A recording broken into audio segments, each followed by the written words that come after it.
पुढील 5 दिवसांमध्ये महाराष्ट्रात पावसाची जोरदार बॅटिंग होणार।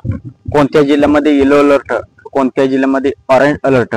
महाराष्ट्रात नैऋत्य मान्सूनने अखेर पूर्णपणे प्रवेश केल्याने राज्याच्या बहुतांश भागामध्ये पावसाने दमदार हजेरी लावली आहे। विदर्भ आणि मराठवाडा वगळता उर्वरित महाराष्ट्रात मुसळधार पावसाची स्थिती आहे। हवामान विभागाच्या अंदाजानुसार पुढील 5 दिवस राज्यात अशीच पावसाची बॅटिंग सुरू राहणार आहे। अनेक जिल्ह्यांमध्ये येलो अलर्ट आणि ऑरेंज अलर्ट जारी करण्यात आले असून प्रशासनाने नागरिकांना सतर्क राहण्याचे आवाहन केले आहे। सध्या पावसाचे मुख्य लक्ष कोकण, गोवा, मध्य महाराष्ट्र व विदर्भ या भागावर केंद्रित आहे। यामुळे नद्या नाले भरून वाहत असून काही ठिकाणी धरणामधून पाण्याचा विसर्ग देखील सुरू करण्यात आला आहे। कोकणातील रायगड, रत्नागिरी, मुंबई, ठाणे आणि सिंधुदुर्ग या जिल्ह्यांमध्ये मुसळधार पावसामुळे जनजीवन विस्कळीत झाले आहे। तर कोकणात पुढील काही दिवस पावसाचा जोर कायम राहणार आहे।